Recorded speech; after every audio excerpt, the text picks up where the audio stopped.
Hello everybody. Today we are going to start chapter number 4, Human Digestive System. So we have various systems in our body like respiratory system, circulatory system, excretory system, nervous system, skeletal system. Each system have a specific work which they have to perform. So today we are going to start with digestive system. Okay. So first of all, let us understand the process of nutrition. You know that food is fuel for us. If we are not able to eat, if we don't eat, then our daily activities will stop. Okay, so the process of nutrition has various steps. The steps are first ingestion, digestion, absorption, assimilation, egestion. So all these steps together comes under nutrition. So first ingestion means taking enough food into the mouth and chewing it. Then comes digestion, when the breaking of complex food into simpler substances by the action of enzymes. Then absorption of digested food into the bloodstream. Whatever you eat is absorbed by the blood. Assimilation, the absorbed food is consumed by the body for growth and repair of body cells. A part of absorbed food is stored as reserve. So whenever you are fasting, then this reserve will help you to do your daily activity. Or if you are not able to consume food in like lunch or breakfast or any meal you skip, then the stored food helps you to function. So this type of nutrition in which all these steps are involved is known as Holozoic nutrition. Holozoic nutrition, and this type of nutrition is also found in amoeba, which is a unicellular organism, as well as in human beings. So let us first see more to know. An organ system means organ system refers to the group of organs that perform together different functions. Okay, so the main organ systems are digestive system, which is for digestion, circulatory system, which is for transportation of blood and nutrients, respiratory system, which is for exchange of gases within the body, and reproductive system, which is for producing young ones. Then cell is the functional unit of body. Similarly, an organ is the functional unit of organ system. While underlying enzymes, enzymes are the biochemicals that speed up a chemical reaction in organism without undergoing change themselves. So an enzyme, what it will do, an enzyme will speed up the reaction without getting itself changed. So now we are going to see human digestive system has two parts. First is alimentary canal and the second is associative digestive glands. As you can see in the figure, this figure is really important. Everybody should draw it in your copies. Alimentary canal consists of muscular tube extending from mouth to anus. It consists of the parts of alimentary canal. You should remember them in correct sequence. It consists of mouth, pharynx, esophagus, stomach, small intestine, large intestine, rectum, and anus. So these are the parts of alimentary canal. So mouth is the beginning of alimentary canal. You know it has upper and lower lips, and lips helps you to close your mouth. Also swallowing the food. So there are and mouth has teeth. There are four types of teeth present in the mouth cavity, which we will see on the in the next page. So functions of mouth. You see mouth ingested food means the food which you are eating that is chewed and it is mixed with saliva. Then different types of teeth helps in mastication and grinding to chew or to churn or to completely mix the food. And then tongue helps to mix the food and make a bolus, which is can easily go through your throat. Then, okay, so teeth, care of teeth, more to know care of teeth. You should take care of teeth. You should regularly brush them.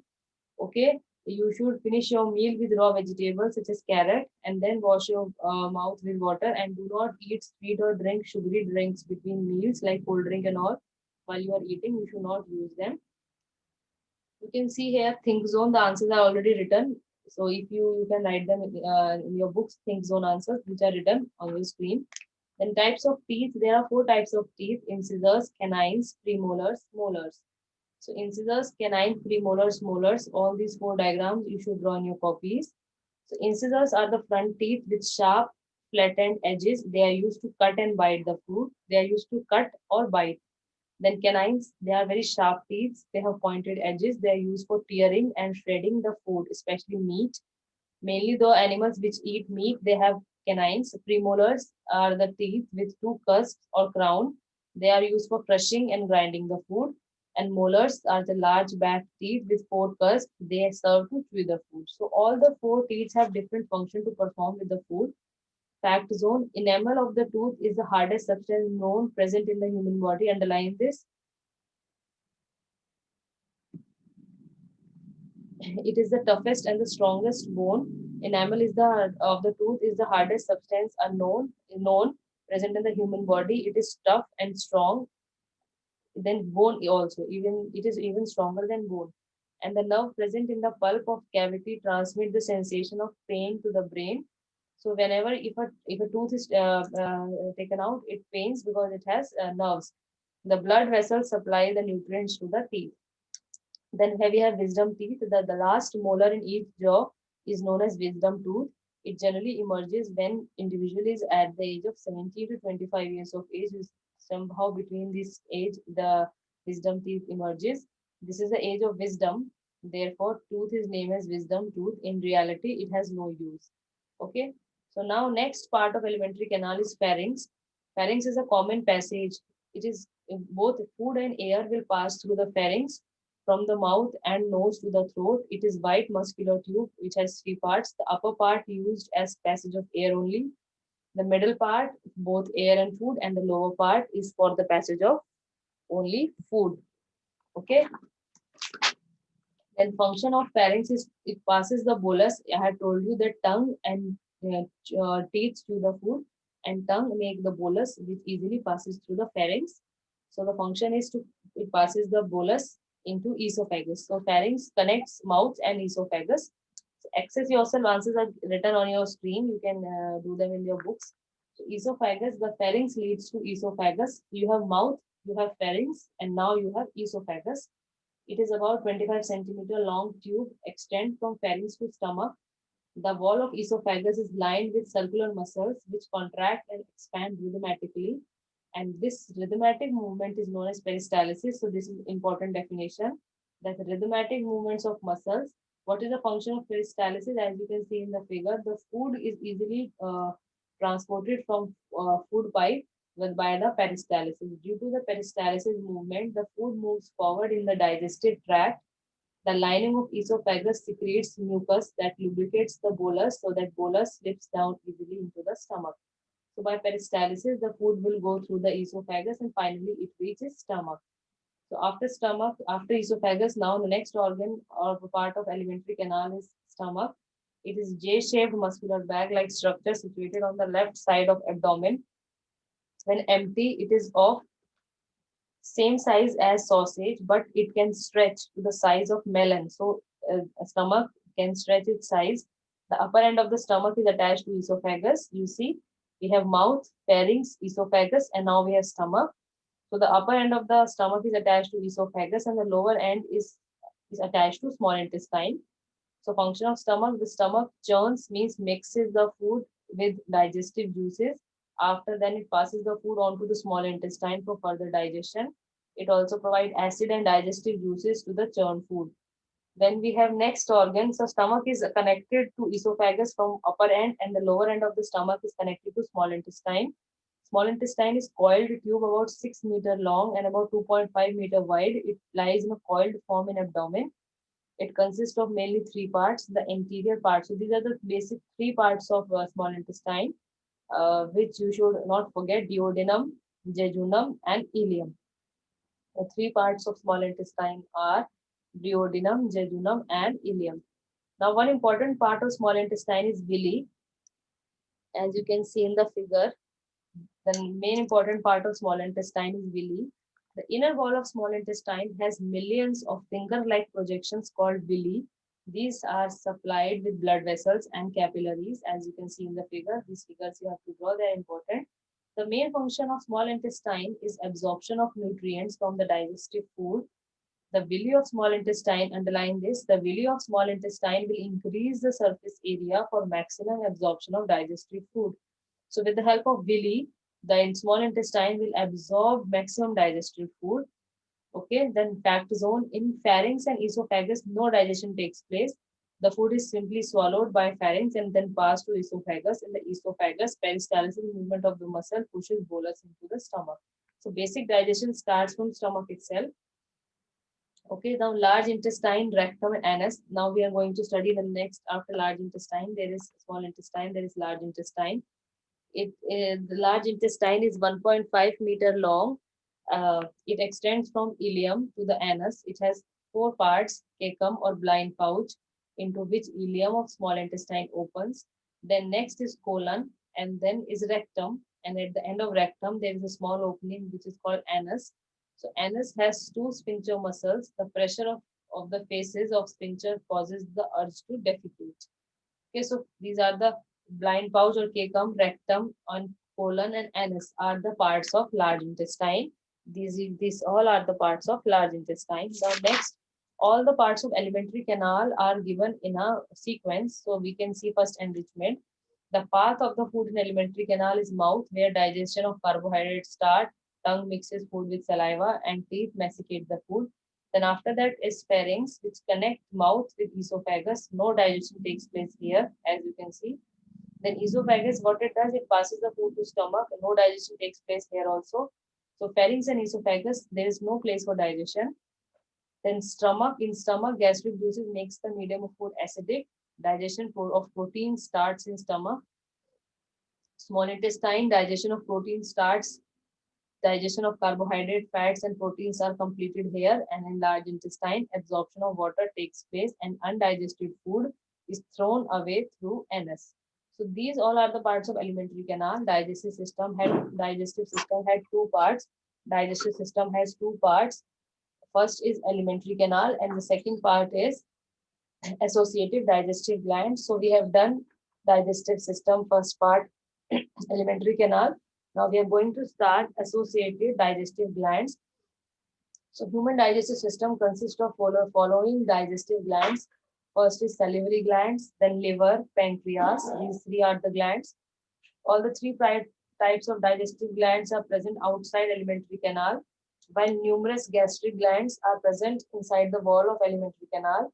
So first is salivary gland. There are three salivary glands which are present in the mouth cavity. They are sublingual, parotoid, and submandibular. Underline this. The function of salivary gland is to secrete saliva, which helps in moistening of food. The saliva also helps in digestion of carbohydrates. This is the reason when we chew a small piece of bread for sometimes it becomes sweet because it has carbohydrate and it is digested. Then the next gland is liver. You know, liver is the largest gland of human body, situated on the right side of abdominal cavity. You know, stomach was present on the left side of abdominal cavity and liver is present on the right side of abdominal cavity. It is reddish brown in color. The liver produces a greenish yellow liquid called bile. Underline, the bile helps in breaking down of large fat molecules into small fat droplets for easy digestion of fats. The liver also regulates blood sugar level and controls the storage of carbohydrates in our body. Then gallbladder is spear-shaped organ located under the liver. It stores bile until the body needs it for digestion. So bile is produced in liver but stored in gallbladder. It is connected to liver and duodenum part of small intestine by a bile duct. Then pancreas is the second largest organ, whitish color digestive gland situated behind the stomach. The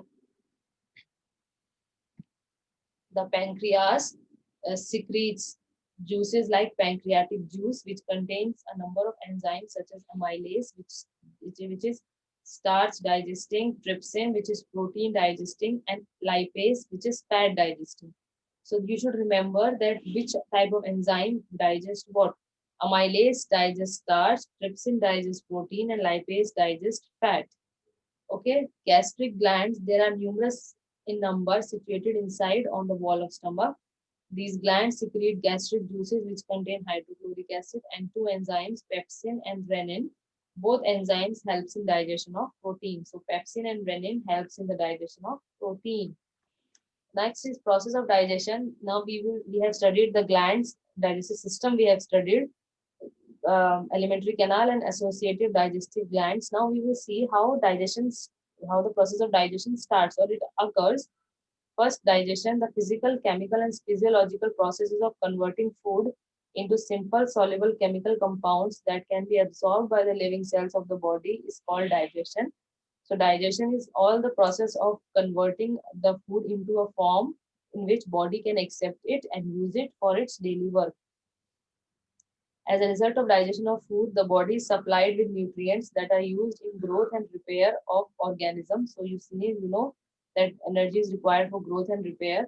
So digestion of food in mouth, as the food is taken into the mouth, the incisors bite it into pieces and molars and premolars grind them into fine paste. Then tongue mixes the chewed food with saliva secreted by salivary glands, and the food turns into a spherical mass called bolus. So all together, all these tongue and teeth, they make a bolus. Saliva contains enzyme salivary amylase. The enzyme of saliva, underline the enzyme of saliva is salivary amylase, which start digesting the starch and convert it into maltose, which is a form of sugar. Salivary starch, salivary amylase, which is present in the salivary gland, or salivary amylase is an enzyme of salivary glands which digest starch and convert it into sugar. The saliva also moist the food so that it can easily pass through esophagus. The digestion of carbohydrates starts in mouth. The enzyme salivary amylase converts starch, which is a type of carbohydrate, into a maltose, which is a type of sugar, and the end product of digestion takes place in the mouth. So, in mouth, starch is converted to maltose with the help of salivary amylase. Okay, then digestion of food. The food remains in stomach for about 30 to 4 hours, depending on the type of meal we take. If we eat oily food, then it will remain for us in our stomach for longer time. In wall of the stomach, millions of gastric glands are present, which secretes about 400 to 800 ml of gastric juice during each meal. The gastric juice is rich in hydrochloric acid, which makes the environment acidic inside the stomach to kill the harmful bacteria that comes along the food. So hydrochloric acid basically kills the bacteria which may enter the food. Gastric juice helps in digestion of only proteins. It does not support digestion of starch, sugar, or fats. So as I told you that in stomach only the digestion of proteins takes place. The gastric juice contains pepsin and rennin. These are the two enzymes which will digest only protein. The enzyme pepsin convert large molecules of protein into smaller molecules, which are called peptones and proteoses. So larger molecules of proteins are converted into peptones and proteoses. The enzyme rennin change the milk protein casein to paracasein, which is soluble in soluble curd. The muscles of stomach wall contract and relax to churn the food and mix it thoroughly with the enzymes. Now, the bolus change into semi-solid paste called chyme. This is important. So, a semi-solid paste is made in the stomach, which is chyme. The chyme then passes to small intestine, and the first part of small intestine is duodenum. So, it is written here. The chyme passes into the duodenum, which the first part of small intestine. So the digestion of protein starts in stomach. The enzyme pepsin and rennin takes part in digestion of protein in stomach. Rennin convert milk protein into paracasein. End product of digestion of protein in the stomach are, so what are the end products of protein? Proteoses, peptones, and paracasein. Proteins by the action of pepsin is converted into proteoses and peptones, and casein by the action of rennin is converted into paracasein. So digestion of food in small intestine. Now we are going to see how food is digested into small intestine. Small intestine completes the digestion of starch, protein, and fats. It transports foods from stomach to the large intestine.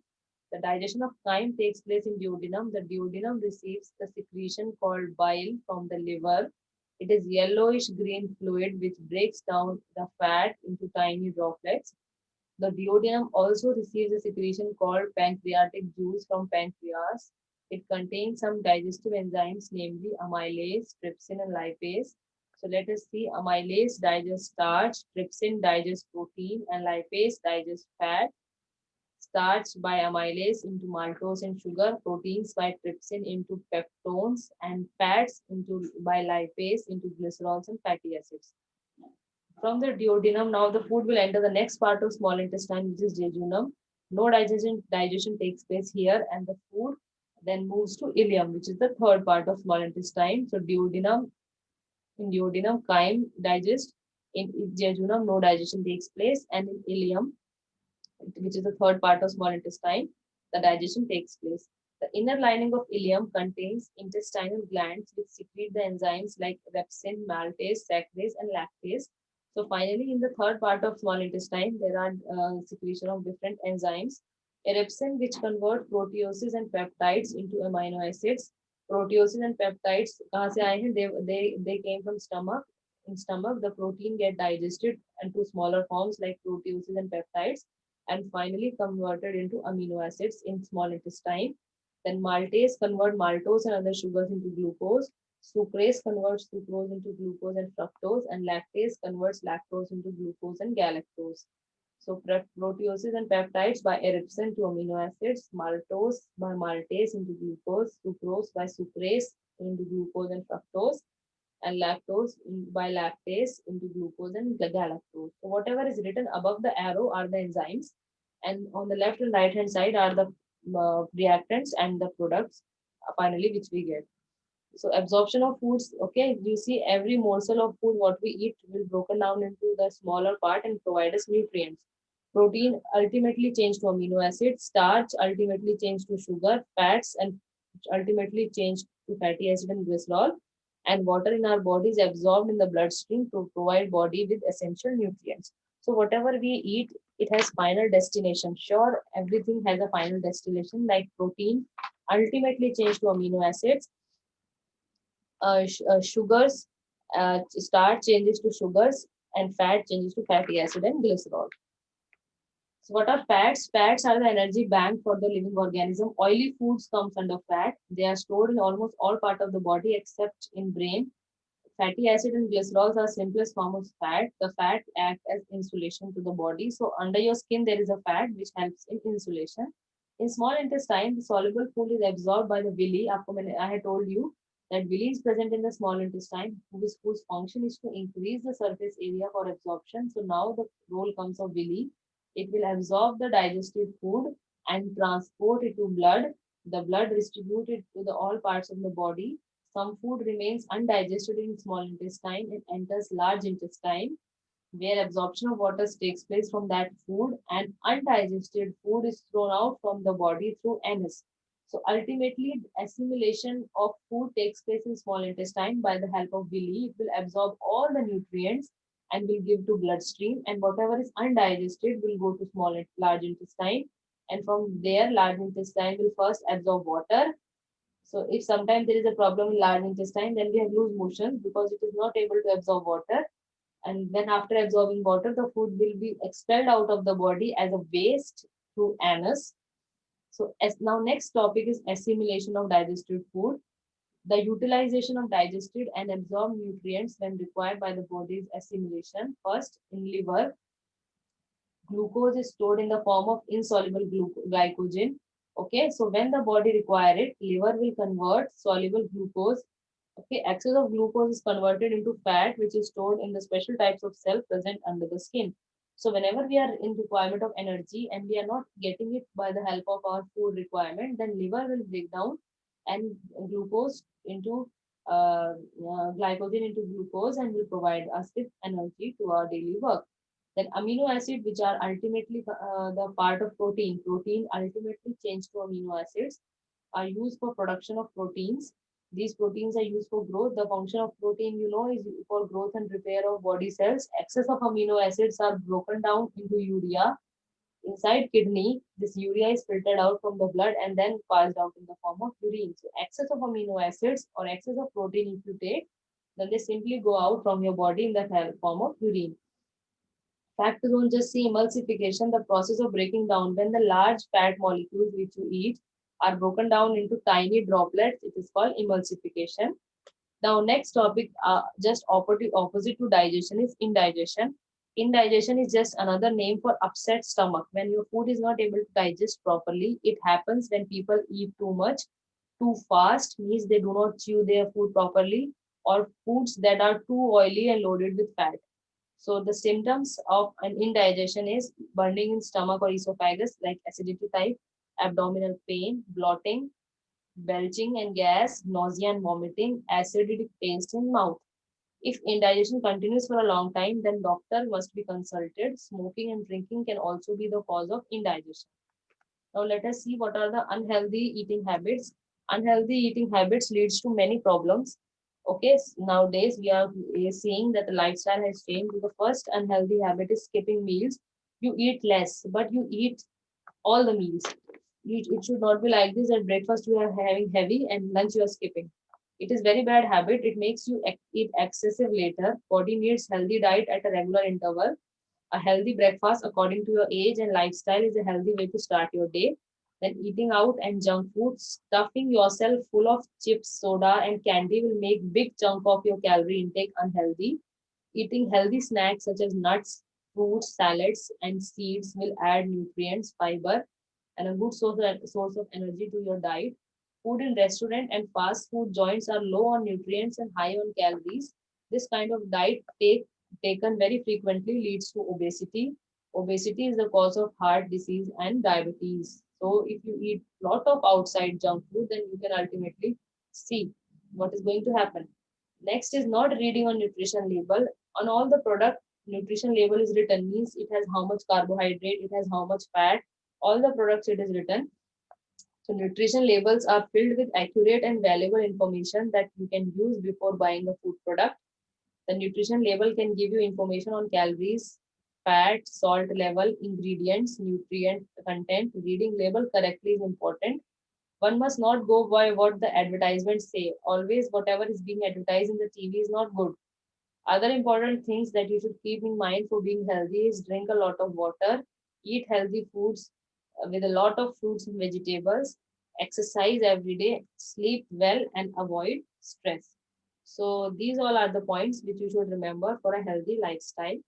So here you can see Think Zone is written on the screen. So here I finished this chapter. You people can do the access yourself or Think Zone from here only.